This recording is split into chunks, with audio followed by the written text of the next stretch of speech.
Okay, so right off the top, I will be honest with you that this intro, and we will get to in a few minutes exactly what you want to hear on the Patriots offensive coordinator search, the latest on their front office, where things stand with Bill Belichick and the Falcons. All of that is coming in a few minutes. But this intro is separate from my conversation on all of those things with Jeff Howe of The Athletic. Great guest, always reliable guest, incredibly insightful, fun, funny. Because this intro has taken a while to record and many times to restart and start again, because this intro is not about all of those topics. It's about something much more important. And I understand this is a pivotal point in recent Patriots history. It's a huge moment for anyone following this team, whether it's your job or you're a fan or a season ticket holder. But honestly, it feels a little absurd to be talking about football today, midday Tuesday. Apologies, it's been a long break. I know Bill O'Brien's gone, lots has changed, but this is the soonest I could get to this. Because as you may have heard, my colleague at the Herald and one of the best guests we have on this show, Hiy Cod, lost his daughter, Hiy, to her 8-month battle with leukemia on Sunday. And if you've listened to this podcast long enough, you know Hiy is smart. He's incredibly conscientious. He's detailed. He's a well-rounded reporter. He's authentic in a way that you listen to shows and you're like, okay, that's definitely how that guy speaks in real life to his friends, to his colleagues, not just on a show where he's not putting on this front to sound, more informed or, whatever it might be, because he's talking on a platform. Hiy is just Hiy. And what you don't know is I've gotten a little bit closer with him since he came to the Herald in July, shortly after Hiy, who was about to turn 3 this March, was diagnosed, is that Hiy is also Hiy just in real life. And he was the same person every day throughout this battle, dealing with what is now an unimaginable pain, but for a long time was imagined pain. And almost, I would have to imagine myself just as bad, thinking about what might happen to Hiy as she was in the hospital for 5 months, came home, relapsed, and has since fought to the bitter end of this horrible disease. And yet Hiy, whether it was at work, whether it was just me and him talking on the phone or talking on this podcast, was always himself. And it's something I've come to admire as I get older, just the ability to be yourself and to be honest with yourself and with others about how you're feeling and what you're dealing with. And this is not in the sense of being an emotional robot. It's just being open and honest about good feelings and bad. And that's always how Hiy was. And Hiy was his best for Hiy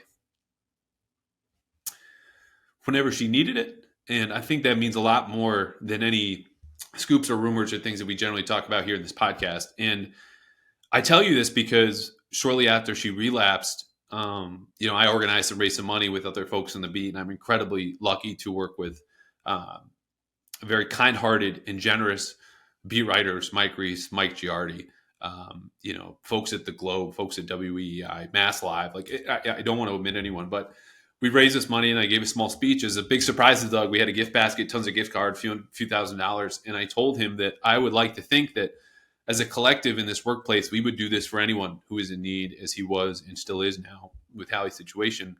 But I knew that everyone came out because he also represents the best of us. And I don't just mean that in a way that you can go to him for analytics information or scheme detail or who just got caught or any kind of insight. It's because he is one of the most resilient, caring, and devoted people I have ever come across. And something I omitted in that speech, and telling him that in front of everyone down at Gillette shortly before Christmas, is that, I would overhear people over the last 8 months come up to Hiy and say, she is so resilient. Hiy, this is incredible. I don't know how she's fighting like this. And Hiy, to his credit, again, anytime anyone would ask, was open with them, honest. He was himself in a way that I know I would just have the same cliches and just, offer up this minimal resistance, because I didn't want to talk about this, the worst part and few days of my life to that point, as I imagine they are certainly for him. But I would hear that and say, part of that resilience for kids, right, is like that's the only thing that they know. You spend most of your time in the hospital as a 2-year-old, like, your fellow patients are your neighbors and the nurses are your friends. And Hiy is, someone I never met in person, but saw many times over FaceTime, and was happy and feisty and smart and determined and goofy and everything you would want in a kid, as far as I could tell, and certainly heard from Hiy. But that resilience didn't just come because she was born a few years ago. It came from Hiy. And I say all of this to let you know what you can't know just listening to this podcast, and what I only came to learn being with him in a work capacity day after day after day during the season, and to tell you that he deserves your respect. He deserves your empathy. He deserves your best, as he gave his best to Hiy. And I would just ask that you reflect for a minute, if you appreciate him, whatever capacity of this podcast, just to think about what it would mean to have your own child pass away in your arms because that happened to him. And then I would ask you one of two things. And we're getting to the end here soon. I promise. If you must hit fast forward, fine. Like we're going to talk a lot of football. It's over an hour conversation. Jeff was great. But if you have another minute, I would ask you, one, to think about or know if you've dealt with enough loss in your life. The first week, as Doug's experiencing now, like the pain hits like a ton of bricks. You deal with it. Your family comes together. Your friends come to visit. People make food. They drop off these things. You set a date for the memorial service for Doug and Hiy. It's Friday, 4 to 7 down in Franklin. He's tweeted about it. You can find the details then. There's services, family. The service comes. Time passes. And all of these things around you, obviously created by death, which are really somehow distractions from why they're there in the first place, start to fade away. Life goes back, your relatives return, and the pain really hits in a different way a week or two later.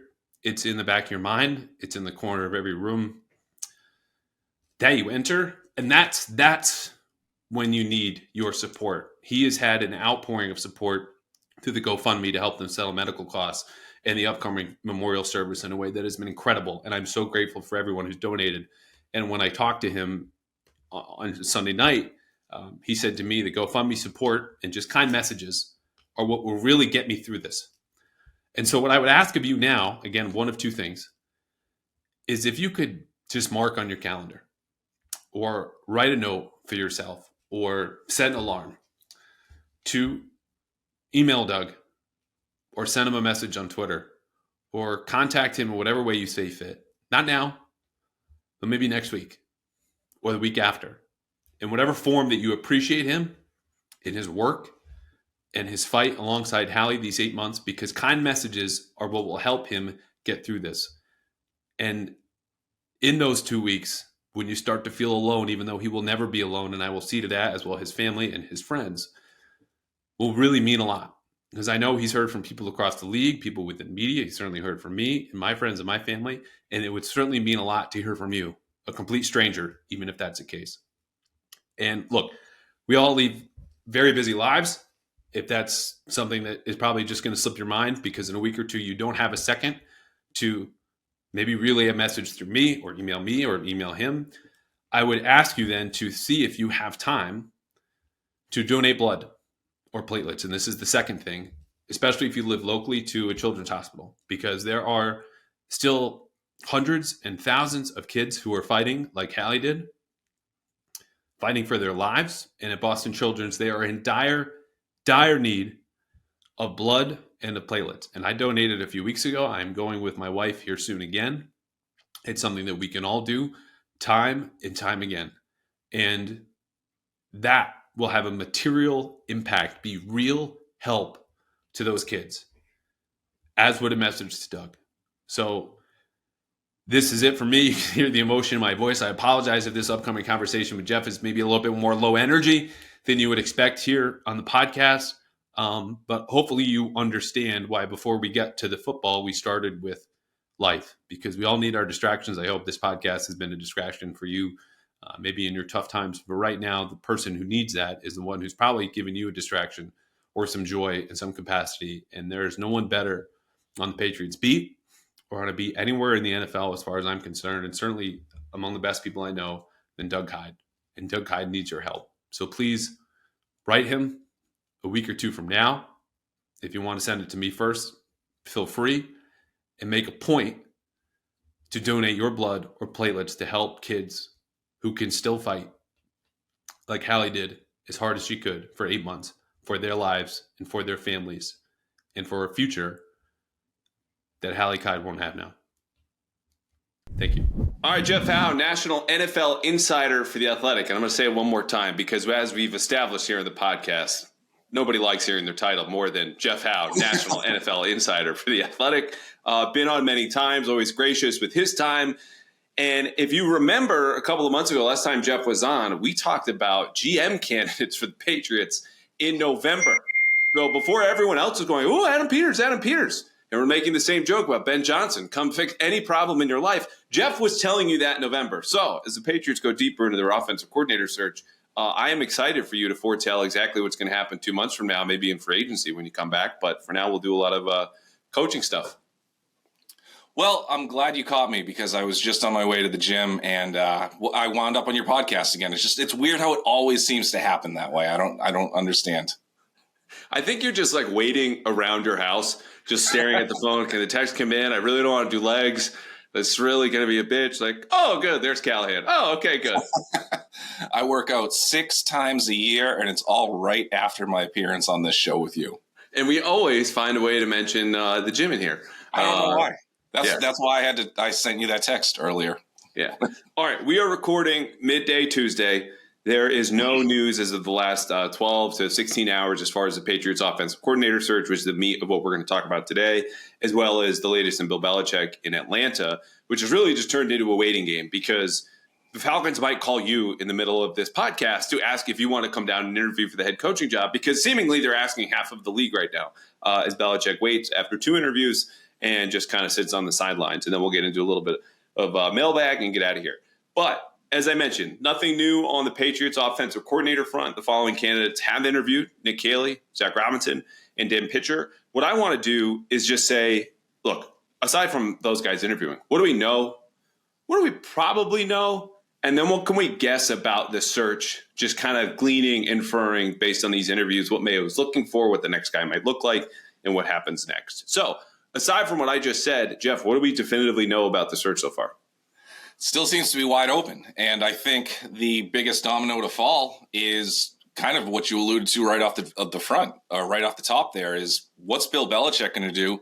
Is he going to take Josh McDaniels with him, or does that allow Josh McDaniels to remain in the pool for the Patriots? So until that settles, I think Mayo is probably just going to cast as wide of a net as possible. I like the fact that he is interviewing people from other systems and is willing to kind of broaden his scope to see what the best direction for the offense is. Because I think the biggest criticism from his opening press conference, not that you can solve every problem just by speaking to the media for a little under an hour just after getting the job, but the lack of explanation for his offensive vision was one thing that I think people wanted to hear from him, and he didn't really have it. And maybe that's because he's still working on it, which I think would be understandable in the very early stages of him taking this job.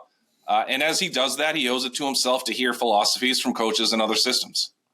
He does. And I'm glad you brought that up because I understand the expectations for that press conference, which was the first in 24 years of its kind here in New England, where you would get answers. Everyone's been watching the same offense stumble for a year, arguably 2, and just trip over itself. And you want someone to say, here's how we're going to walk successfully through a whole season and not fall on our faces. And Gerard Mayo instead went to generalities and, players are going to be first, and then we'll go to scheme. And the thing is, he's right, man. He has less than half an offensive staff, no coordinator, 5 starters from last year under contract, no quarterback, no good receivers, basically, aside from Kendrick Bourne, and no tight ends on the team. So he has a lot of work ahead of him. And I think as far as the hiring goes, it behooved him to keep things general because Bill Belichick obviously is watching that press conference, has interest in fishing in the same candidate pool as Gerard Mayo. And so if he leaned in towards, we're going to be, a ground and pound offense, or we want to go with the same system or Shanahan scheme, Bill then knows where to go within that pool to fish in a different hole or get a head start. Like Bill's watched opposing coaches' press conferences, you've known for years. Mayo giving details publicly just yet, given all he has to do and what his likely next steps will be, there was no reason for him to do that and every reason to kind of keep it quiet. Yeah, I mean, right off the bat, like you said, he doesn't have the answers because there's going to be a massive turnover, unlike one anyone around here has ever seen, and probably ever. Unlike one many people around the league have ever seen, given the lack of carryover that there is going to be in terms of personnel, potentially in coaching, and so forth. I mean, the quarterback could change. There's a lot of key figures who could change. I thought the big thing with that press conference, not to jump too far off topic here, you're there to set the tone. And, you can't sit there and say, oh, we're going to win the Super Bowl in year one. We're going to make the playoffs in year one. This is a 4-13 team that was probably fortunate to win 4 games. And they have a lot of work to do. So Mayo knows. I would just, everybody kind of wants to compare it to Dan Campbell's introductory press conference. My colleague Chris Burke tweeted out something on Tuesday morning that I thought was really interesting. And this is something that I think a lot of people need to consider. Dan Campbell spoke to Chris shortly after the introductory press conference. I don't know if it was a couple days later or a couple hours after, but he said, look, of course I want to win now. Everybody wants to win now, but I want to know what we're going to look like at the end of year 2, maybe even year 3. Like, that is the normal type of timeline for a coach to come in, whether it's a promotion like Mayo or somebody coming in from the outside. You need a couple years to rebuild a system, and it takes patience and it takes time, and there's not going to be a lot of answers. You just need to find the core of your roster and kind of build out from there. Okay. So on this search, I mentioned Nick Caley, obviously longtime Patriots assistant, 8 years, mostly coached tight ends. Zach Robinson just finished his 5th year in NFL coaching, period, after a short stint at PFF, preceded by a cup of coffee in the NFL after he was a quarterback in college at Oklahoma State. And then Dan Pitcher, who is the Bengals quarterbacks coach, 37 years old, 8 years coaching in the NFL, 4 before that working in scouting for the Colts, split his time between receivers and more recently quarterbacks, overseeing Joe Burrow's development. Those are the candidates and the cliff notes on them. From that, what I can tell is all of them have varying ties to Sean McVay. 2 of them, Nick Caley, last year worked under Sean as he tried to evolve his Rams offense after a 4-13 season. They got that going, surprise playoff run, but he brought in people from other systems to adapt and evolve, which was obviously very successful. But Nick, still technically right now, McVay assistant. Zach Robinson has only worked in the NFL under Sean McVay, coaching quarterbacks. He worked obviously with Matthew Stafford, got Baker Mayfield up to speed last year, has worked in different situations, but the same system. And Dan Pitcher, under Zach Taylor, still the Bengals head coach, has been coaching a McVay-like style system, the last 4 years. So how much do you make of the McVay ties versus 2 of these guys are quarterbacks coaches, or the first person Gerard interviewed was an old colleague of his in New England? I like where it's starting. I think because when you're trying to hire an offensive coordinator, you basically need to go the QB coach route, or the passing game coordinator, run game coordinator route, depending on where you're getting your coach from. Now, just start off with Caley. I remember back in 2022 when everybody thought Belichick would hire an offensive coach to run his offense. We looked at Nick Caley as the guy who probably was most deserving to come in and be that offensive coordinator. And speaking to people who had worked with him in New England, they liked the fact that, when you're the tight ends coach, I guess in generalities here, but, it's become sort of cliche. You deal with the running game, you deal with the passing game. You're usually pretty well versed with the entire scope of the offense. So not ideal that you're not the quarterback coach, but you still have your hand in a lot of different pies. And that was, he was highly thought upon. I've spoken to people recently who wonder if, what is his potential as a coordinator? It's more of a mystery because he hasn't had a chance to do it, hasn't had a chance to call plays. I guess, everybody has to start somewhere, of course. So a little more of an unknown candidate. Zach Robinson is a guy who definitely has OC potential and is, I would say, the most qualified of that 3, at least so far. And as the passing game coordinator with the Rams, you're coming from a really well-coached team for the better part, or for about a half decade, I guess, and would be a very good hire. There's always going to be question marks when you're hiring an OC because they're taking a promotion in some capacity, unless you kind of go the retread route. But the trend of the league is to get somebody young and up and coming, and Robinson fits that. Well, let me stop you there, though, because I've seen that in my mentions. I've seen other Patriots beat writers talk about Zach Robinson as his home run. And I don't doubt that, a guy who rises that quickly, coaches in that system, coaches an offense that was very productive this year, might make for a good candidate. But you know as well as I do, and I'm not inferring this about Zach, there's a lot of agents at play behind the scenes. Candidates, guys who interview have the same agent here as maybe the head coach or the GM. And, that's how this all gets together, because their network generally is bigger than their clients. And again, not inferring this about Zach, But if he's the best candidate in this pool and he's also the least experienced between him, Pidger, and Caley, like how do we reconcile that? I mean, it's a good question. I mean, I wouldn't say I hope I didn't say home run. I wouldn't. No, not you. But like you're saying he's the best candidate, and I believe that could be the case. I just am not close to him or closer in a way that you might be or other people are to say, oh, he's definitely the guy when he's only been a position coach for 3 years here. You look at the way a guy leads a room, and when you're a quarterback coach or passing game coordinator, when you start as an assistant. Once you get that position title, like you're heading a certain position group, and you go from leading, 5 to 8 people, depending on the group you have, and you've got a small room. And then all of a sudden you're the pass game coordinator or an OC or whatever. Now all of a sudden you're leading a room of 20 people. Sometimes if you are advancing, especially in a McVay system or coaches who have a whole lot more authority and they know that they have the ability to develop coaches into getting bigger jobs, whether it's within their organization or elsewhere, they'll give them more responsibility in the team meeting. So you want to see how that coach can get in front of 53 guys or 53 plus the practice squad and see how they handle that setting. So I think speaking to people who know Robinson and are familiar with his work, they take all of that stuff into consideration when they say, okay, yeah, I think that is a guy who has coordinator potential. Okay. That's good to know because, again, when I see people in my mentors go, oh, my God, I would love Zach Robinson. I'm like, or do you have a crush on him in high school? Like, how did we get here that he would be this home run hire? And it's not a knock on him. I'm just saying when I don't know someone, I don't pretend to feel a certain way and certainly not strongly until I gather more information. And you look as recently as last year, Matthew Stafford was banged up. A lot went wrong for the Rams, but they were just a year removed from being 4-13. And McVay obviously has a big presence there with the offense. It's his system, calling plays, yada, yada.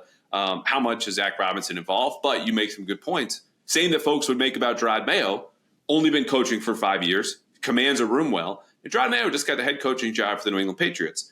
Dan Pitcher interests me in this way.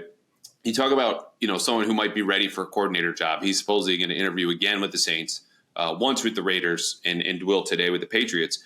His background, not only, as I mentioned, involved scouting for 4 years, which is how he broke into the NFL and something that the Patriots historically under Belichick like to swap people. You start in personnel, then you go to coaching. You start in coaching as a low-level assistant, you flip to personnel.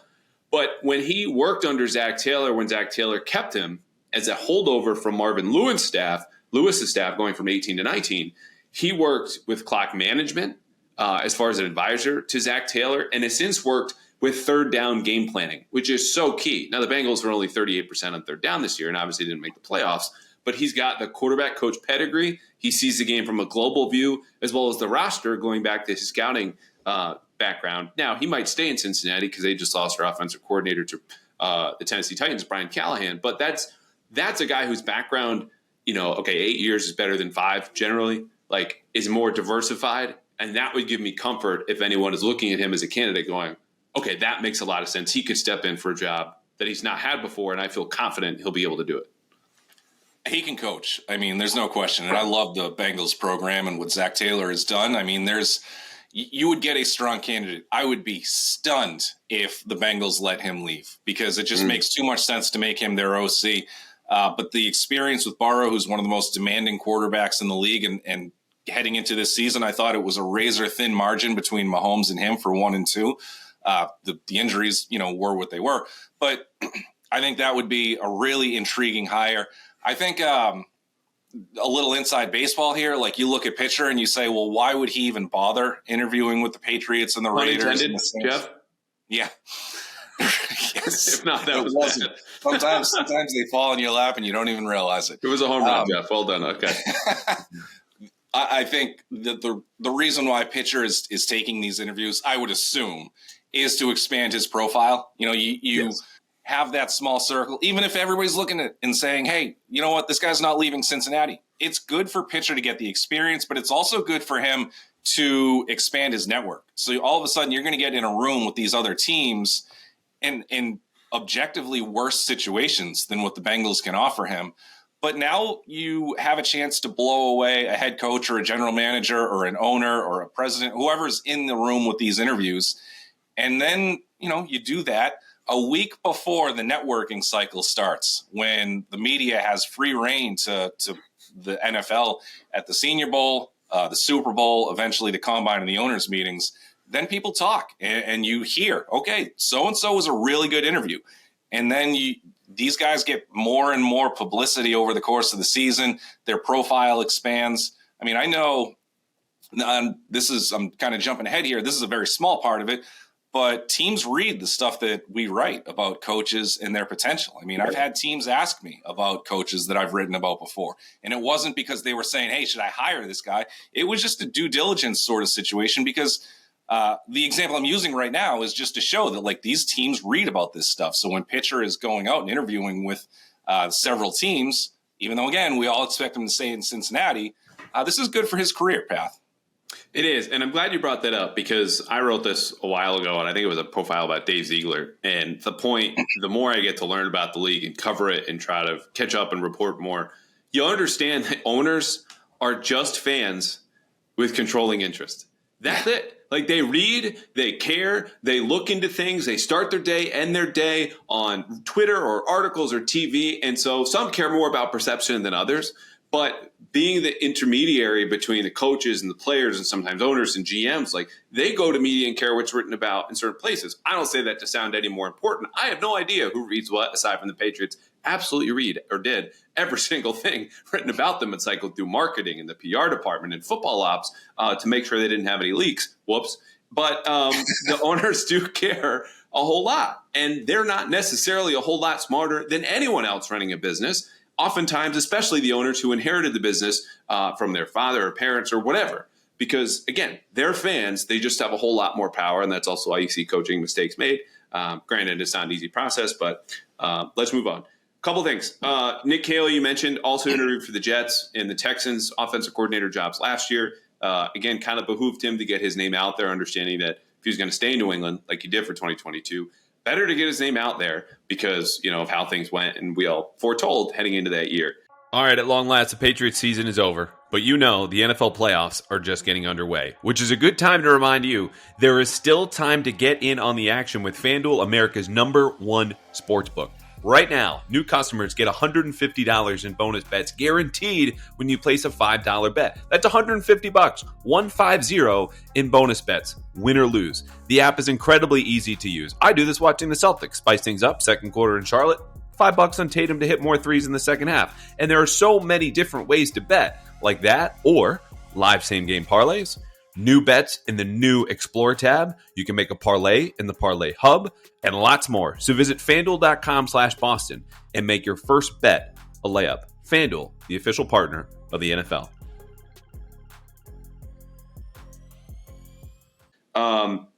The Patriots offense, 12.9 points per game. I just need to remind everyone. We all watched it.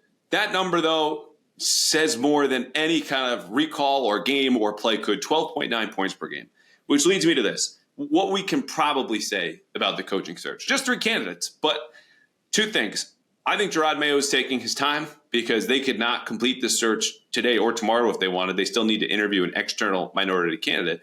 And B, he seems to be treating this as a way to gather intel and pick some brains. When, as you said, Dan Pitcher seems highly unlikely to leave Cincinnati. Why would you? You're with Joe Burrow. You get to stay. Your family doesn't go anywhere. You get a promotion. You get more money.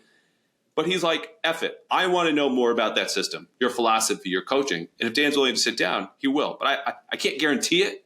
But I feel probably that this is going to go a while and that Gerod's taking this, as Bill did last year, for kind of a dual or triple purpose here with the search. Yeah, I mean, that's... I mentioned the advantages for Pitcher to expand his profile. It also works with Mayo. You scratch my back, I'll scratch yours. And it can be a mutually beneficial process. And Mayo does need to expand his horizons. I mean, if that's probably the biggest knock or the biggest question mark on Mayo is he's come up under one system, under one coach. And at this point, he doesn't know what he doesn't know. And it's important for him to recognize that. And that's going to be part of his learning curve as a head coach in this league. All right, is it too early to say that Jerod Mayo is done with the old Patriots offense and wants something totally new just based on what we've seen so far? It's too early because I want to see what happens with Belichick. If Belichick gets the Falcons job, I think there's a very strong chance he brings McDaniels with him. If Belichick doesn't get the Falcons job, I think McDaniels probably jumps to the top of the list with the Patriots. So we'll see. I mean, there's a lot at play here. I mean, I remember back in 3 years ago, such a long time ago, it felt like these coaching searches lasted like 4 days, and now all of a sudden you're happy to get them done by March. Right. But I think you want to get into like one thing that we do know. Yeah. I mean, I've spoken to OC candidates this cycle, and the Patriots job is not highly coveted. It's not. And it's like everything we've already said, so much roster turnover. There's still some uncertainty with the other jobs. Not that there isn't with other places where leadership is changing. But this, you could also look at it and talk yourself into, well, it's a blank canvas. And I'm going in and I'm going to get to start completely from scratch. And the expectations will be low. But this is not, they don't have a quarterback to sell on anybody. There really aren't any offensive playmakers that you're going to sit there and be comfortable with. I know you mentioned Bourne, but he's coming off a torn ACL. Yeah. Stevenson obviously is a tremendous player, but you need a lot more than that to sell on some people. I mean, when you go into interview for an OC vacancy and there's only like 3 good offensive pieces, that scares people. Patriots don't even have 3 that are under contract. Well, what else comes up though in those conversations? Because I think some people listening to this might be surprised to say, hey, you get a first-year coach, you should have some time to grow. You'll probably have full control because Gerard's a defensive guy. You get to make it what you will, ton of cap space, a number 3 pick. Like, there's job security here, the history of the Patriots. Like, what else is coming up to counteract that? Because I would, in my own conversations, which are not with those same people, but I understand where you're coming from. I just think it might be a stretch for some fans who go, why wouldn't you want to come here? Well, I mean, there's the other part. Like, if let's say Mayo says, hey, Zach Robinson's the guy, but 3 other teams are saying Zach Robinson's the guy. If Mayo goes to Kraft and says, we got to give this guy $2.5 million, Kraft is going to do it. So you have stable ownership. That's absolutely an enticing thing for these candidates. You have a coach who should be in place for at minimum 2 years, if not 3, to get his system running before Kraft decides, before Kraft makes a thorough analysis. Whereas, you want to compare this to other openings. The Bears, for example, they just hired Shane Waldron. There's some uncertainty there because Matt Eberflus may only have 1 more year. But you've got the number 1 pick or Justin Fields. You've got some pieces in place. They finished the year hot. You could look at the Chargers and Justin Herbert. I mean, he is the number 1 piece, the number 1 asset out there for a potential OC. So, you could look at the Saints and say similar things to the Patriots, where this is an offense that is going through a lot of overhaul, and it's kind of been going through some overhaul since Breeze left. But you wonder, what's Dennis Allen's job security beyond next season? So, I mean, there's always these vacancies are here for a reason. It's because they're going into an imperfect situation. It's all about where this OC candidate is in their stage in their career. How many opportunities do they have now? How many opportunities do they believe they'll have in the future? And, what are the pieces that they are able to come in and know for sure that they can mold and develop. And yes, the Patriots have the 3 pick. Maybe they can trade up for something better. Maybe they just use that pick on Marvin Harrison or an elite offensive tackle. Yes, they have a ton of cap space. So yeah, I mean, there is a blank canvas like we've said, but the level of certainty right now in the back third of January is still not high because they have to address a lot of those needs in the coming months.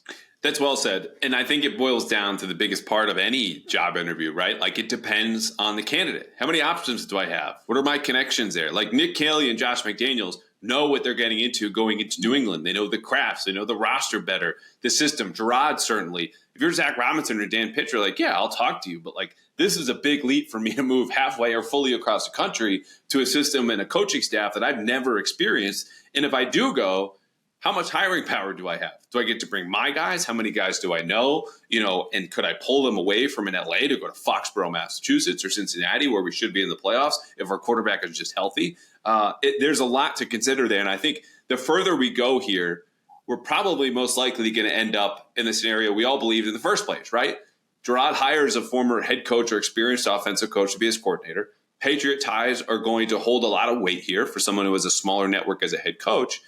And Josh McDaniels checks both of those boxes, which you know as well as I do. He's been local for a while. Like, he's been sniffing around. He's been intentional about that. I think he's ready to go with his next job, whether it's wherever Bill Belichick lands or back here in New England, because he's had a lot of time to think about where he wants to go to stay in the game and make sure that even contract is ready and signed as soon as he gets an interview, just to hand it over. This is what I want. Does this work? Like, let's go to work. And for Gerard, again, that makes a lot of sense. Someone that you know can handle the offense on their own and has run a system and developed quarterbacks effectively. Aside from all that, is there anything like that we can't say yet, but like have a feeling about that, you know, go from like definitive, we probably know this, but we think we know this, even if it's like, yeah. I don't know if this falls under that umbrella, but one thing that's kind of been like eating away at me for the last week, Mayo told he told somebody locally, I can't remember who it is, so I apologize, I can't give him credit. When he was talking about the number 3 pick, he said something to the effect of like, we're going to take the best player at a really important position or something like that. And I think everybody just sort of assumed that meant quarterback, and they were forcing themselves into a quarterback. Look, there are 2, if not 3 elite left tackle prospects. There's Marvin Harrison Jr. among 3 elite wide receiver prospects. So yes, quarterback is the most important position, and maybe Jaden Daniels is there for them, or Drake May if some fluky stuff happens here or some funky stuff happens here in the draft process.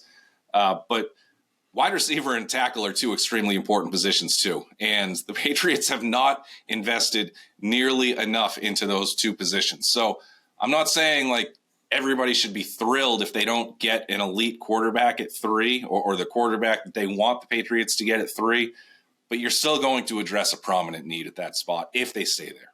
Yeah, so that quote, which, you know, I talked about this last week with Zach Cox, blew up in a way that was so disproportionate. Like, this was classic when people want to nag on the media, completely legitimate complaint. Like, ran with it, mostly talk radio, different podcasts, certain writers like, oh my God, Gerard Mayo just told you his whole plans. What was he thinking? He doesn't have a final say. They're not done scouting. There are a lot of good players at all those positions. And on the same day, again, that quote went to WBZ, he told Channel 5, honestly, I've not looked at these guys. If I had to list our needs, it's quarterback, receiver, and offensive tackle, which he says yesterday, Monday at EEI, and everyone's going, oh my God, he just gave out the whole needs. Anyone who's watched this team agrees with Gerard Mayo, okay? Right. So it's really that simple. I think it's the honesty that's shocking all of us for a second, being like, oh my God, Bill would never say that. It doesn't mean it's wrong. It doesn't mean it's bad. But yes, if Gerard Mayo said directly, we are going to draft a quarterback, probably not a good idea. Bill never would have done that, but that's also not what he said. So let's breathe, patience. And on that note, we had more mailbag questions specific about the draft. I, like Gerard, have not watched a lot of these guys yet. We have 3 months to get to the draft. I promise I will have those takes and that information, and Jeff will too. We're not there yet. Let's end the the coaching search discussion for the Patriots on this. Anything on the defensive coordinator search or special teams that kind of interest you here? Because those are much further along than Mayo's offensive coordinator search. Nothing that sticks out too much. Okay. I mean, I think Mayo I would assume Mayo would remain in charge of the defense in a large capacity, if not fully. You know, you want to have a coordinator in place. You want to be able to continue developing good, smart coaches. That's only going to help strengthen, you know, the entirety of your staff and your reputation as somebody who can develop people in the industry. So I don't have anything great on the candidates or which direction they're going to go, certainly. But again, it just sort of falls in line that he's trying to listen to other people with different philosophies.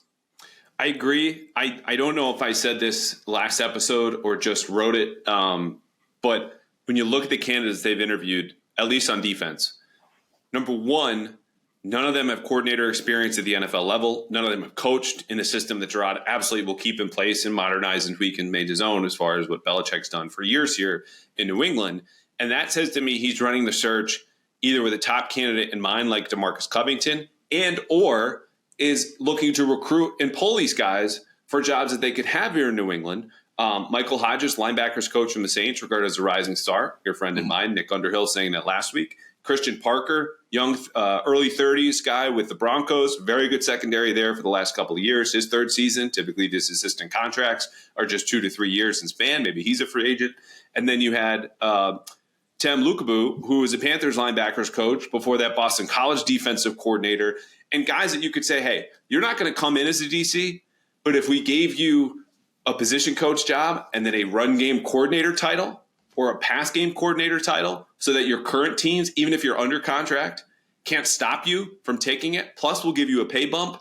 You get fresh blood, experience, and blend these philosophies still under the Patriots umbrella. But the guy at the top is still going to be someone that Mayo knows. Like, I'm not saying none of them are deserving of being a defensive coordinator. It just makes a lot more sense when you think about that search. If Mayo's doing what Belichick did a year ago, talking to Adrian Clem for his offensive coordinator position officially, but unofficially, that was much more, hey, do you want to come be our offensive line coach? And I think all of those guys coaching linebackers, outside linebackers, inside linebackers, and then the secondary might be in line for jobs here, as Mayo has a clear favorite in-house in Covington. Yeah, I was always under the assumption, and this is not through reporting, this is more of just being on the outside looking into a situation, that Covington seemed to make the most sense as the DC. But the three guys that you mentioned that they brought in for interviews all have, I don't know a ton about them, but generally speaking, are all viewed as very smart, up-and-coming defensive coaches.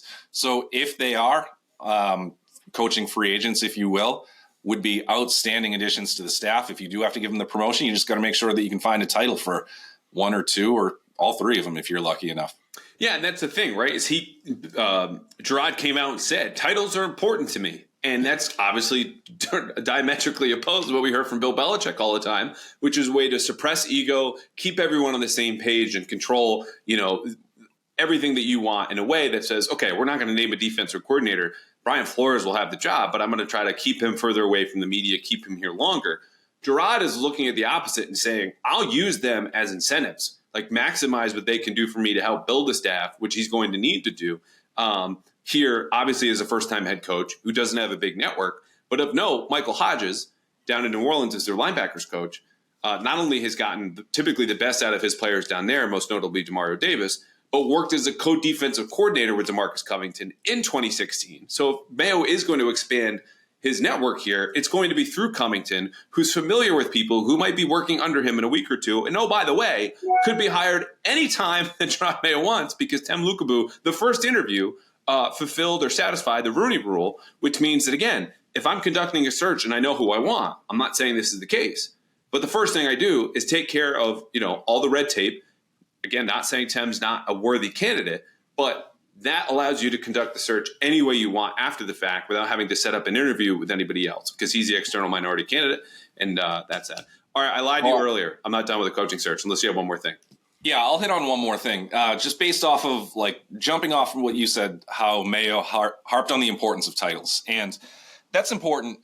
That was another thing that was part of the reason, along with another point, that I liked what Mayo said at his introductory press conference, just in terms of setting the tone, because the league has changed over the years. And, Belichick came in 2000 when the league was extremely different, and Belichick did his thing, and he was extremely successful doing it. But there are more than one way to do things. And when it's titles, I've spoken to people who said it's an absolute fact that people left the New England staff because they were not getting promoted and they didn't feel like they were ever going to get promoted. And then you want to kind of lump that into the quote unquote brain drain in terms of front office or coaching staff or whatever. I mean, those losses take a toll over the course of years. And then the other part of that is Mayo saying he wants to make sure that he has good relationships with the players. He wants to get to know them on a personal level.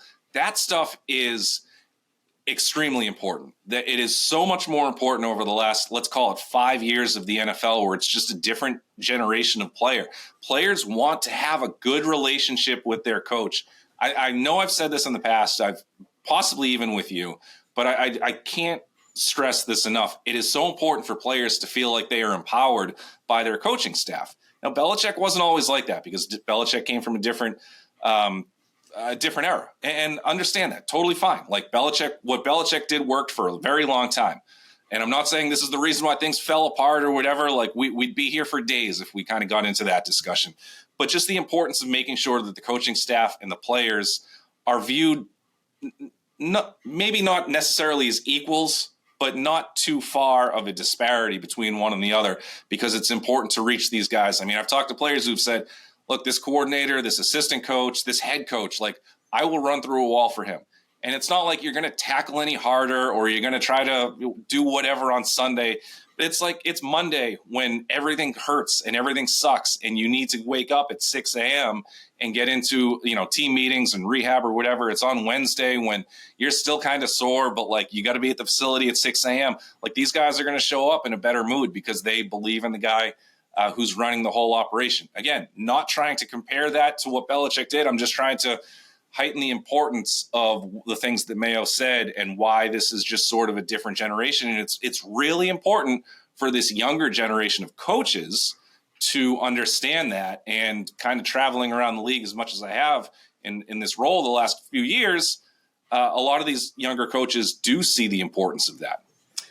That's well said. I think it's spot on. And then also, another theme as far as the defensive or special teams coordinator search goes, a lot of ex-players, a lot of younger coaches, people who have been other places, subscribe to other philosophies. But that connection is going to be so huge for Gerard because when he first got up there, and some of this is like corporate statements. Like if you see the most soulless hedge fund in the world, and they're like, oh, we care about people first. It's like, no. Like, okay, let's not take this seriously at the bottom of their homepage.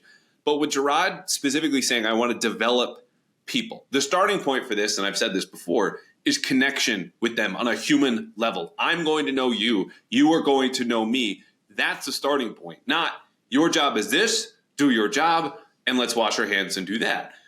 Not better or worse, but as far as the league changing, those are the players coming into the league now that you need to get the best out of them. And Belichick absolutely adapted with the time since 2000 and studied up on, millennials and Gen Z and adopted some of his coaching styles. But at some point, especially 71 going on 72, you are who you are. Gerard Mayo, at 37 or whatever he is going to be a little bit more flexible in that and understand that, intuitively because he's closer to that generation and he's spoken with these players as a position coach. And I think anyone, on the fence about this just has to think for a second in their own workplace. If you know your boss on a personal level and vice versa, and that's a good, healthy, respectful relationship, someone that you like aside from what they do for you professionally, are you going to work a little bit harder for them, especially when the times get tough? Yeah. And that's it. Absolutely. That's all we're saying. So as far as my lie earlier, I wanted to start this asking about Bill O'Brien, if you had heard anything about his exit, because I said this in a separate open. I thought he was the favorite to stay. I thought there was an intention from ownership to keep Gerard and Bill O'Brien in place as someone who fits everything I just talked about, a guy who's a former head coach, can be the offensive coordinators, develop quarterbacks. Obviously, don't look at last year for that, but Deshaun Watson speaks for itself. What change do you think, or what else do you have to add as far as Bill O'Brien's hasty exit here as we saw Thursday night? It seemed, I felt like the writing had been on the wall, that if he had a good opportunity, whether it was better or just a good opportunity, equal opportunity somewhere else, that he was going to give it a serious look. And when the Ohio State job presented itself, it's hard, given his success at Penn State. The guy can obviously coach college kids, and when you go to Ohio State, you're going to be coaching one of the five most talented rosters in the entire country. Your profile is going to remain high, and maybe it's for him at this stage in his career. He's saying, if I do a good job here for 2 years, I'm going to be leading a very successful Division I program somewhere else by 2026, and that could just be the way that he wants to kind of go out. Yeah. All right, that sounds good. Bill Belichick last interviewed with the Falcons on Friday. That was his second interview. Since then, as I mentioned earlier, they've extended 500 invites, including to the Lions coordinators, Aaron Glenn on defense and Ben Johnson on offense. Those interviews, if Johnson and Glenn accept, will have to wait until next week after the NFC Championship game. So Atlanta basically is not only just taking their time, but expanding their search after feeling like they probably know what they have in Belichick. And I would understand the knee-jerk reaction, be like, oh, well, they're done with him. They're not hiring him. Let's not go there just yet, because the soonest they could hire any head coach is today. The first day you can have, or yesterday, Monday the 22nd, in-person interviews with an external minority candidate. They did not interview any external minority candidate who was not under employment by another NFL team. Yesterday was the first time you could do that. So the people they've been interested in, yesterday was the first time they could have hired anyone and satisfied the Rooney Rule. That being said, if Arthur Blank knew and was happy telling everyone under him, as an owner could do, this is my guy, I'm hiring Bill Belichick, and that's that, it would seem strange that he would wait and continue to search. So what do you make of where we are with all that? I have been told by all parties involved here, the rush to anoint Belichick as Falcons head coach last week was extremely premature. And this was a fact-finding mission for both sides. I mean, everybody wants to make sure that this is the right spot. Belichick wants to make sure that he's going to have the tools necessary to succeed. He wants to be able to do things the way that he's been accustomed to doing them for quite a long time. The Falcons want to make sure that Belichick's the right guy. And they, there was sort of this rush to say, hey, this is Belichick's job. And I kept having people say, don't jump to conclusions just yet. I mean, everybody is still like, it may wind up being Belichick. It might. But it was not decided last week. I can assure you that, and I can assure you from both sides. So there's some momentum. He might have the inside track, but the Falcons are conducting a thorough search. And it feels like anecdotally over the last 3 years, like if you don't interview 15 people, like you didn't even dip your toe into the water of the coaching search. What if you interview 0? Yeah, right. So there are two ways of doing things, clearly. Yeah. That's just been the trend in the league. They want to interview as many candidates as they possibly can. And the rules with the hiring and interview timelines to make sure that it's not just a mad rush as soon as the season ends, or to penalize some of the coordinators who go on these deep playoff runs, kind of allows or is more conducive to interviewing, to that more thorough search. Teams are taking advantage of that. And, there's been 8 openings this cycle. As of now, I believe only 3 have been filled. So I would expect the Belichick / Falcons search to extend probably through this week. It might not get settled until, I remember I was at the Senior Bowl last week when the Broncos hired Sean Payton, kind of completed that last year when they completed the Payton trade. I believe there was another coaching hire that week too. So it's not totally bizarre that this thing has taken as long as it has. Right. And if Arthur Blank came to a compromise with Rich McKay, CEO, Terry Fontenot, I want to say, pronunciation. I got it. Okay, good. His GM, say, hey, I still want to hire Belichick, but I respect you. I need your input in this process, and I will let you to continue conducting the search. But obviously, Arthur still has final say. That might be the whole deal. We'll continue to do this. I will listen. But it only matters what Arthur Blank thinks. And so them conducting a search does not prove that he's not ready to hire Bill Belichick. All is that saying he's not ready to do it right now. And as you said, that might be fine by Bill. And partly because, or maybe because, _maybe, there's a report from Pro Football Talk's Mike Florio, who falsely reported that the Commanders were, quote, enamored with Bill Belichick at the end of the season. Did not turn out to be true. Mike certainly had a ton of hits. That was a miss. He's had other misses related to the Patriots, saying that there are 2 other teams at least that are considering a run at Belichick. They're just a little quieter about it, one of which does not have a head coach. Another one does have a head coach right now. Do you have anything to add to that or contextualize? I'm kind of springing this on you last second. But when I stammer and continue like this is also me buying you time to think of an answer. So now I'm done. You've got to go ahead. No, I appreciate that. I could have given you an answer without it, but I appreciate you buying me time. Yep. Look, I've spoken to teams that have vacancies or were even considering moving in a different direction toward the end of the season. Belichick has been on their lists just in terms of, okay, what's the process? I did a story probably midway through the regular season, wondering what Belichick's potential trade value would be. Teams. This is not like you wake up on January 1st or the Sunday of week 18 and say, oh my goodness, we might need a new coach. Like I've spoken to teams in the past before week 1, and they're like, yeah, we've got our list ready. Like if things go south, we've already started to put together a list. Like they get way out in front of this stuff. So to say that teams are quietly considering Belichick, this is like a situation where it's like, if there's a high level free agent in the market and you don't make the call, that's like organizational malpractice. Of course they're considering Belichick. It's just is he the right fit for their organization? They're going to get the intel however they're able to get it before making that phone call. And they're going to decide, hey, does he mesh well with the front office? Does he mesh well with ownership? The other part you were mentioning, like as far as blank and having other people in as part of the search, one thing I don't think I expected to learn when I started covering the whole league was how much ownership truly does make this hire. The coaching hire is ownership. I think everybody kind of looks at the GM or the president of football ops or whatever that organization's title happens to be and says, oh, well, let's see what the GM likes. And I'm not saying the GM doesn't have some say or the coach doesn't have some say in what GM they bring in. This is a general statement, but this really does come down to the owner. And some of them make the right call. And as we've seen with the coaching life in the NFL of about 3.5 years on the good side in some cases, there's been a lot of bad calls, or at least not having the right situation or circumstances in place that are conducive to organizational success.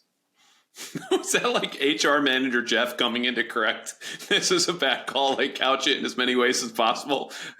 Situation and circumstances. You're saying the truth, but like we can also say some hires from the get-go were bad. Now, at the same time, you go around at the head coaching grades that everyone filed on the national level when Dan Campbell got hired 2 years ago, and players included. Ben Watson tweeted this being like, are you serious? Like all of those D minuses, Fs, whatever they were, obviously were wrong. So we get it wrong sometimes, but look at people mocked Nick Sirianni after his introductory press conference. I did, and I know things just fell apart the last 2 months with the Eagles this season, but he's gotten them to the playoffs. I think it's all 3 years. Mm-hmm. Obviously, got him to the Super Bowl last year and was a questionable call away from winning it. Nick Sirianni has been a good coach with the Eagles, and I think they are making the right call bringing him back for year 4. Last year, Jonathan Gannon was mocked for his introductory press conference. And that team wasn't going to win a lot this year, but they played really hard, and schematically they took a step forward this year. Now, there are some guys who get mocked for their introductory press conferences, and I don't want to say any names, but and they turn out to be massive failures. There are people who have great introductory press conferences, and they don't win enough, and they get fired quickly too. The coaching landscape in this league changes a ton. The sort of the HR joke thing, that kind of it's true with the coaches and everybody involved in the organization, the most important, most prominent members, quarterback, coach, GM, whatever. But that's just kind of building off of what I've been trying to harp on for the last basically 3 years, that you can't just bring in you can't drop a quarterback into a situation and all of a sudden your team has everything all set. You need a good offensive line, a good scheme, good coaching, good skill players. Nobody can do it by themselves. I know Patrick Mahomes is starting to once again, but I mean, look at this. The Chiefs just had probably their toughest regular season ever of the Mahomes era because nobody could catch a damn football. I mean, you look at, we'll go through the examples again, Trevor Lawrence with Urban Meyer, Mac Jones with Matt Patricia, and that thing has fallen apart. But there are just so many situations where everybody expects the head coach to be a savior or the quarterback to be a savior, and it's just not practical in the NFL. You need a good situation and a healthy environment for these people to succeed. Yeah, they're simultaneously the most powerful and dependent positions, arguably in all of sports. Head coach and the quarterback. So you have a lot of sway, you have a lot of influence, but you're also beholden to the guys working under you or blocking for you or catching passes because you can't do your job unless they do theirs. There's something else that crossed my mind. Yeah, as far as the press conferences go, judging those is the worst, least predictive way to see coaching success. I've mentioned this in the past. If you think winning the press conference puts points on the board or forces any punts, you're wrong. We shouldn't care all that much. But moving on, are we ready to run through a mailbag? Let's do it. All right, we got 6 here. Leading off, Evan wants to know, quote, we know Gerard Mayo is a young coach. If he ends up hiring 2 coordinators who are also less experienced, he cites Zach Robinson and DeMarcus Covington as examples. Do you see Mayo looking to bring in a more veteran coach as an assistant head coach or advisor role? I always love that idea. I mean, you bring in somebody who has experience and is there to have your back and not to angle for another head coaching opportunity. If you can get that guy in place, absolutely makes all the sense in the world to do it. I think that's great for I think that'd be a great strategy for New England. I think it's a great strategy basically everywhere. Again, as long as you hire a trusted advisor who you know is not trying to like get one more swing or like who could undercut you in your decisions at any given turn. I'll mention 2 names because I agree. I could see him doing this. I'm with you. I think it's a good idea. One name we've already hit on, Josh McDaniels, who I think, at least from my view, his head coaching career is over. I don't think that's ever going to happen again. He's also someone happy in New England and someone that I know Gerard respects and has worked with for a long time. The second one is Steve Belichick. And that would be dependent, partly on Bill's future. Steve might also just want to stay, has a very young family, a lot of young kids, has been here for the last 24 years of his life, and is someone that I don't know if he has head coaching aspirations, but is someone that Gerard trusts and respects and could be a good sounding board. Because if Covington is the DC, there's still an opportunity for Steve to come back. And that offer has been extended, I can confirm, well after the fact, which no one cares about, but I care about knowing my facts for myself, not just relying on other reporters, that Steve could fill that type of role. Do you make any sense out of either of those? Yeah, I mean, either one of those would make sense. I think, Jim Caldwell is another name, somebody I would put probably at the top of the list. I know he is an outstanding leader, an offensive background, so that would help. But yeah, Caldwell would be a home run type of hire if you could bring him in as an advisor. I think I know you love how much I do this. I'll veer a little slightly off topic with McDaniels. I don't think the third head coaching job is likely, but I think if he goes to a place like Atlanta, or let's say Belichick goes to the Chargers, if that does not like that looks like it's going to happen, but like if he gets one of those 2 situations, Belichick gets his 15 wins plus through 2 seasons, decides he's going to retire, and they sell the idea of continuity, promoting McDaniels, I think that would be the best chance for him to get a third head coaching job. What are the odds, you think, on our friends at FanDuel if they had to post that happening for Josh McDaniels? A third job? A third head coaching job. Do they, I mean, how long can you take a bet that takes like 3 years to cash out? No, this is not a real bet. These are fictitious odds. Just another reason to mention FanDuel because they're good to us here at the podcast. I would start at 1,000 to 1. I don't know. And I don't think this is a recency bias thing. I just think your PR staff would just go to you and be like, I can't spin this. I can't do it. It's not going to happen. To the owner, which is not to comment on Josh as far as a football coach in an offensive coordinator position or a quarterback's coach or even just as a guy. But like it's hard to think of another head coach in recent modern NFL history who couldn't get through his second season in 2 different stints. So I think once upon a time he seemed to be the successor here, and that was because of relationship with ownership and with Belichick seemingly ready to step down. It didn't happen because he left. But that's also why I think this is a sweet spot, not just because of his history, but I think of his skill set now as that assistant head coach role, if he wants to stay and take it. Yeah, I mean, I think the Belichick path that I just highlighted, I think is the most likely scenario. I think maybe, who knows, if Belichick doesn't get a job this cycle and McDaniels doesn't go back to the Patriots, maybe he takes a year off. Maybe a year from now, a college opportunity opens up. Maybe that's something that kind of piques his interest. But, the odds, I wouldn't rule them out. But they probably would not be as long as parlaying Joel Embiid and Karl Anthony Towns putting up 60 plus in the same night. Look at you. Worldly Jeff Howe. Yeah. B-Pop is asking, quote, do you think Mayo saying he's big on titles means the Patriots could add a run/pass game coordinator and try to sign more than one of the guys that they're interviewing? I think B-Pop knows how I feel about this, but I don't know what your thoughts were. If they go the West Coast route, I think that's kind of the trendy thing to do. So I certainly see that as a possibility. Now I'm going to pull a Jeff and just hit pause for a second and go on a small tangent because the West Coast moniker is accurate. It's like the biggest of all of the trees that are still standing on offensive football. This forest of the NFL history. The name, though, that we're seeing a ton, of course, is the Shanahan offense. We want someone with the Shanahan offense, which speaks to something of would you rather zag, as the Patriots often did under Belichick, or just zig with everybody else. The McVay moniker is more accurate, and there's a big difference between the Rams offense and how they operate than what Kyle Shanahan, the modern Shanahan, has been doing in San Francisco. Both very good offenses. But I think people should know that when we say McVay, or I say McVay at least, that is intentional because the McVay offense is a one-back offense. Kyle Shanahan has said he will never, ever operate without a fullback, The Rams don't have one. They haven't had one. It's a single back, which means your run concepts are different.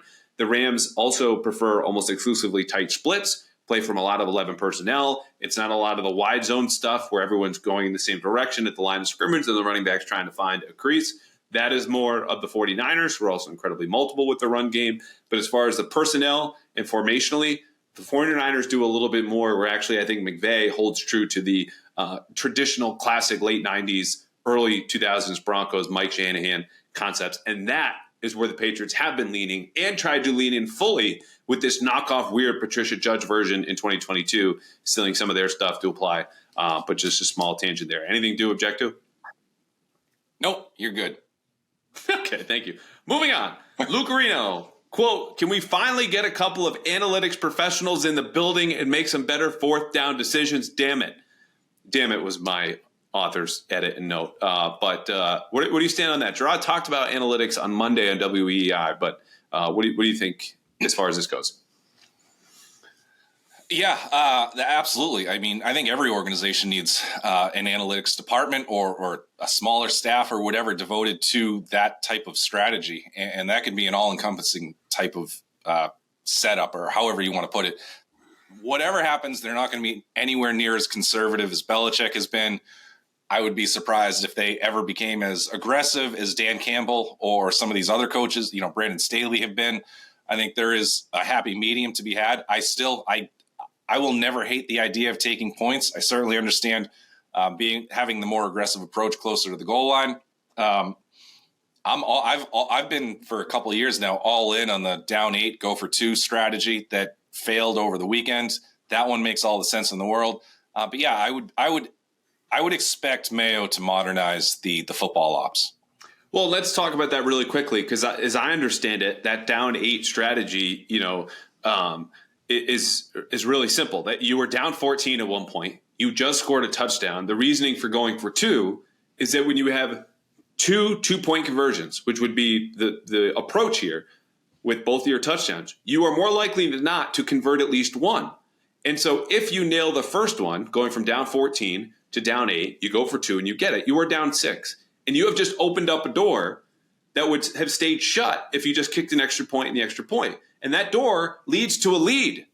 So if you get the first one, great. If not, and you're still down 8 and you have to get a 2-point conversion later, again, you are still more likely to get one of the 2. They're independent events slightly, but that's the thinking here. You get a chance to win in a way that you're more likely than not to get at least one of these. In one instance, it ties. The other one, it gives you a lead. And that's the thinking. This is not the nerd upstairs told me to go for 2 here, so I'm just going to do it. No, this is very simple math. If you take a second not to listen to the folks like Mike Wilbon at PTI or anyone else who rails against this. That being said, I was a little concerned hearing Gerard Mayo's very brief answer about analytics where he's saying on WEI, well, I think it's very important. There's absolutely a place in here, but I want the analytics to back up my gut. And if they go against my gut instinct, then I'm probably not going to go with them, which I don't know about you, Jeff. If I read a book and it teaches me something new or introduces a way of thinking that's unfamiliar to me, I'm not just throwing it out the window because it doesn't agree with everything. I try to open my mind a little bit, broaden my horizons. This is not a tool that's supposed to make you feel good. It's a tool that's supposed to make you feel smarter. It doesn't mean you abide by it always, in the same way that I don't always reach for the hammer in my toolbox, but it's something that could help me for different situations. And if I feel it's appropriate, that's my call to make. But it's not just, telling me you got it right. And some coaches have that view, as Gerard espoused, and maybe he'll change his mind. But that's not what analytics are for, to tell you that you're right. It's to give you information that you then apply or can't. And if it's against your gut instinct, but the odds are overwhelming that you should do it, I would think and hope that most coaches abide by the numbers. Yeah, I think one of the playoff broadcasts this weekend, so these are the numbers I'm citing off of them. So if I'm wrong, just blame TV. But I believe the league average on 2-point conversions this season was 55%. So obviously you go for it twice, you are more than likely to make one of them, which is going to get you those 14 points.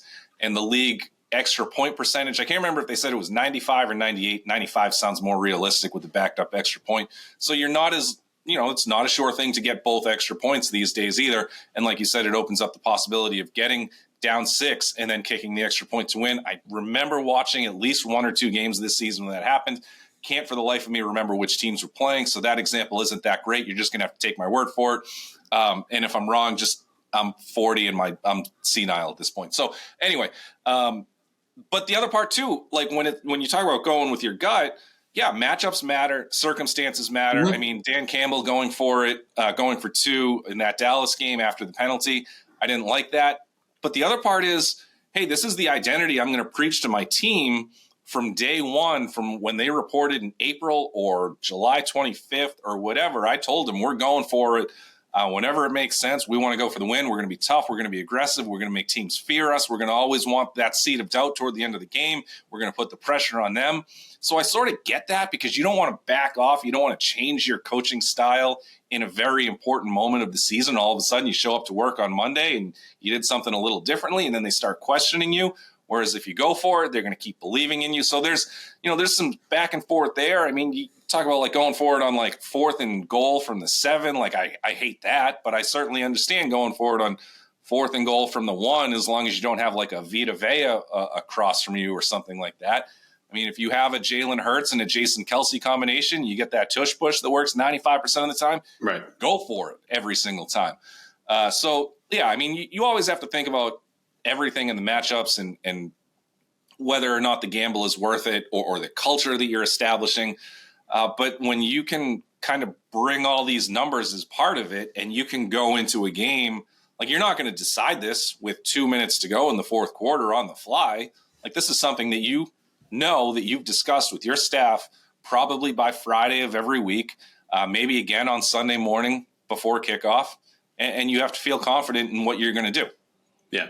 Last note on this, Luke Areno tweeted this question at me with a graph that shows the amount of win probability that teams had lost by kicking in situations where traditional models would suggest you go for it on 4th down. And the context you mentioned is absolutely critical. It is not lost on me that, the Patriots should act in a different way, averaging 12.9 offensive points per game than, let's say, the Ravens or the Lions. But the Patriots, with how conservative Belichick has been, not just the last year or 2 years or 4 years, and Aaron Schatz of Football Outsiders, formerly Football Outsiders, RIP, has done an excellent job documenting this. Belichick got really conservative as one of the more aggressive in-game coaches around 2012, 2013 to become one of their more conservative ones.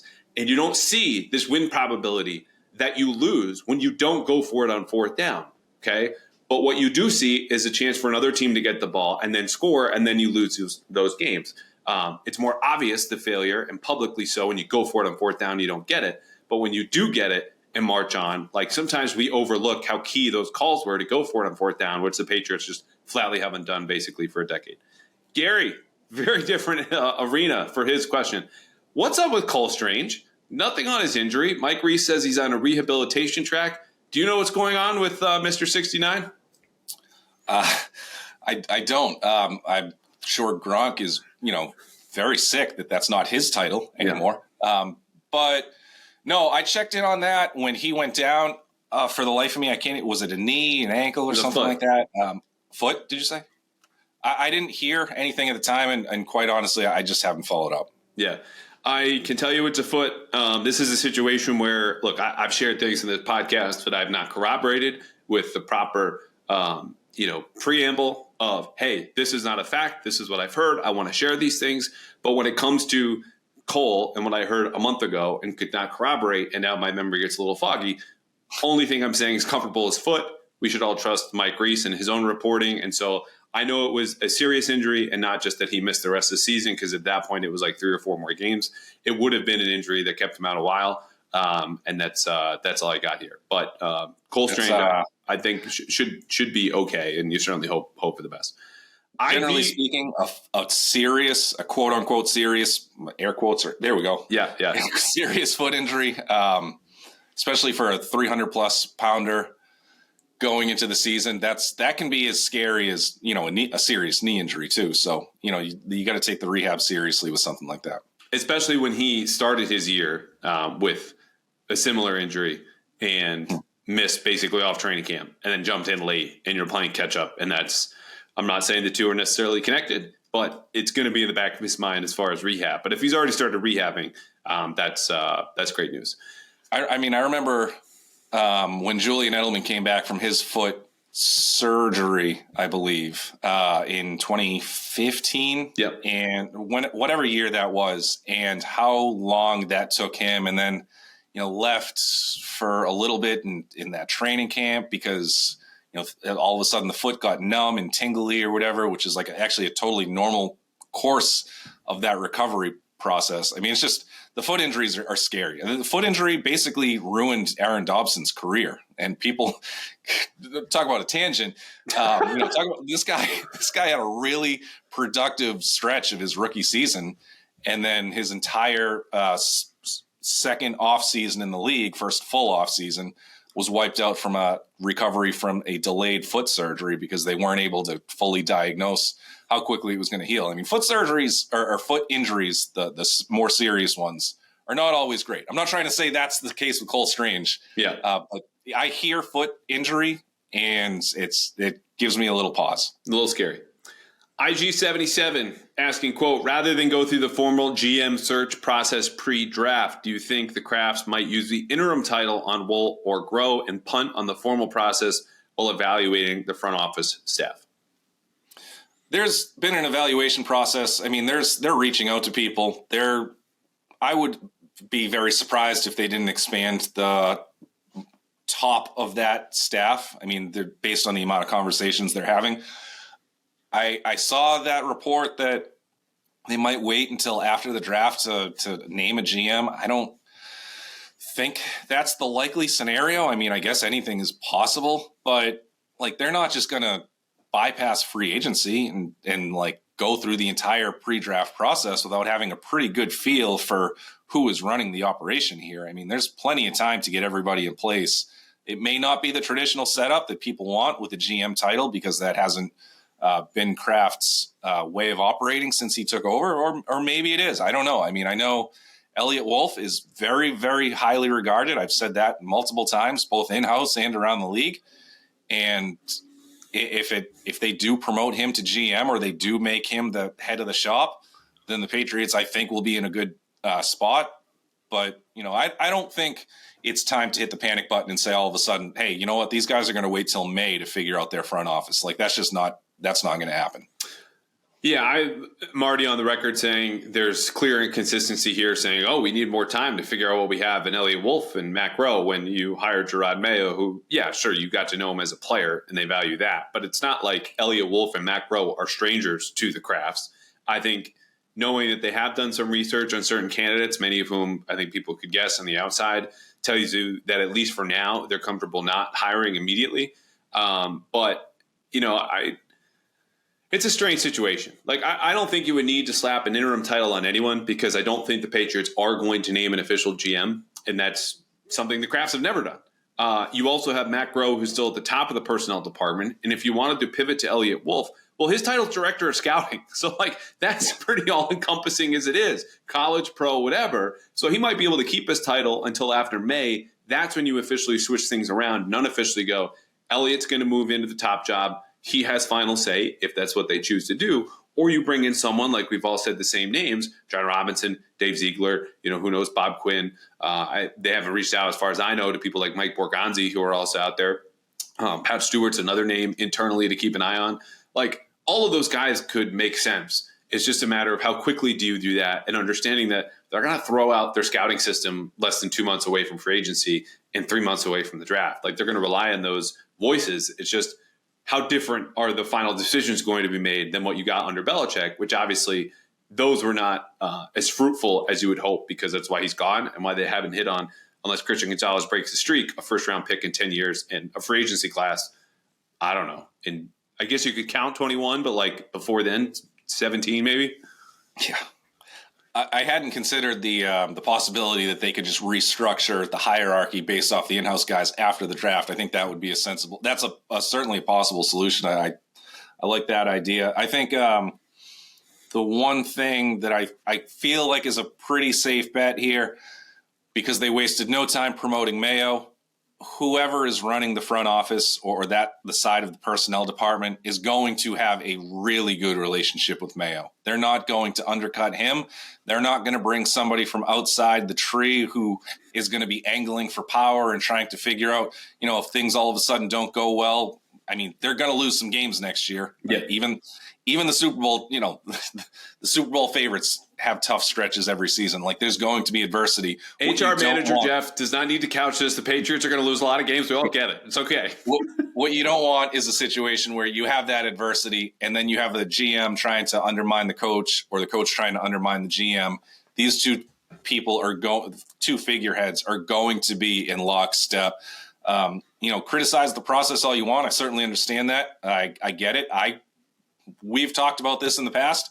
I would have expanded the search. I would have gone outside the tree. If it wound up being Mayo, perfectly fine. I think very highly of him, as I think just about everybody else does too. So I'm not going to walk back that part of it. But at this point, when you're going to do everything in your power to set up Mayo to succeed, you're going to give him a GM candidate or a personnel department chief candidate the chance to work together and make sure that they are aligned in their thinking with, of course, the ability to check each other and say, hey, that idea sucks or whatever. Right. It will be a partnership whenever this settles and whatever the titles are. I think that's what the Crafts are going for. And the GM and Mayo will – not GM, but you know what I mean – will report to the Crafts separately in a way that won't lead, as they hope, to any sort of infighting, but that's a long ways away. Last question, and it's a good one. We don't think we're going to have any great answers. Mace, quote, what can we do to combat the insanity that is spewed by radio hosts stoking conspiracy? Jeff? Listen to music. I used to love talk radio. I haven't been able to do it in quite a while. There's some shows that I like.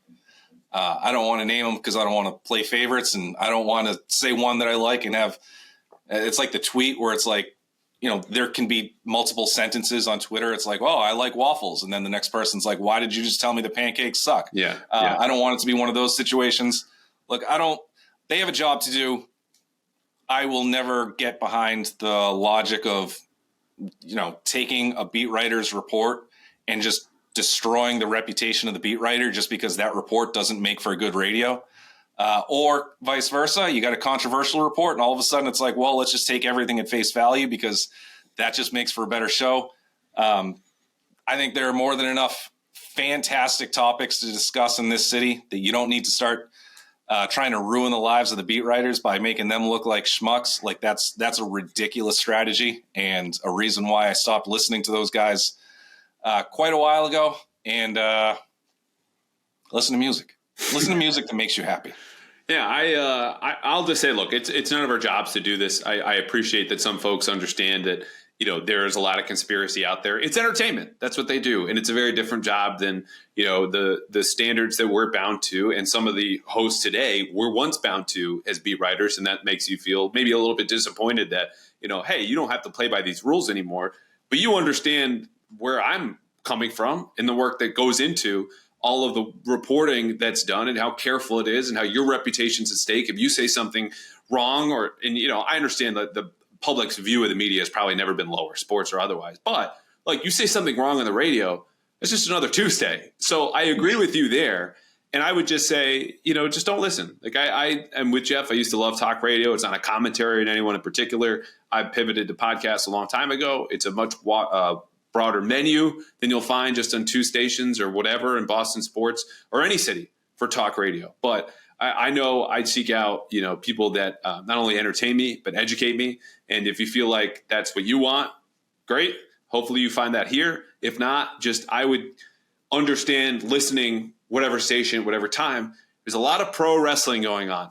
There's no accident that someone like Pat McAfee, who's worked in WWE, has risen to the prominence here because he lives in a world in which, there's a little bit more gray area and you can take things and run with them without having to abide by the truth. And that's very true here. It's just not as obvious that there's a pro wrestler behind the mic because that person wasn't in actual pro wrestling like you might have in these radio hosts who, if you want to know about radio, listen to radio people. If you want to know about a team, if you want to know about reporting, come to places like here where that's your job. That's my job. And we'll have fun with it and entertain you. But like, don't listen to people whose job it is to, outside of following the Patriots. If you want to know exactly what's going on, they can theorize, they can have conspiracies. That's their ability. But like, if you don't like it, just don't listen to it. There's a huge wide menu out there for plenty of other things. And I'll say this, everyone working in a market like Boston, like, you're going to have your opinions. I have mine. You have yours. Very talented. It takes a lot to get to where these people are. So that's not taking away from them, but it's a very different world in which they work and the latitude they have. And the point of the job is different than what you're doing, what I'm doing. And that's, I think that's about it. They're all really good at their jobs. I've been consistent with that since day one. And, but there are just, parts of it that I don't think are ethical in terms of like who you're taking shots at. Yeah, like I can set my own mentions on fire. Thank you very much. I don't need anyone leading a trail of gasoline to my phone in the morning. Okay, especially when there's a lot of BS flying there. But it comes with the territory of our job. All right, I have kept you very long. Jeff Howe, National NFL Insider for The Athletic. Again, one more time, National NFL Insider for The Athletic. Tremendous stuff as always. Again, I'm sure I'm going to bug you in a couple months, and you'll have very prescient things to say as we move into this new era for the Patriots, which, look, there's not a lot to look at now, but I would imagine, 2 months from now is post-free agency. There's going to be a very, very, very, very different franchise. As it should be. I mean, you don't want to change. You don't want to keep a lot of things consistent when you just went 4-13 or 12-22. Yeah, for sure. All right. Thank you, sir. Of course. Thank you.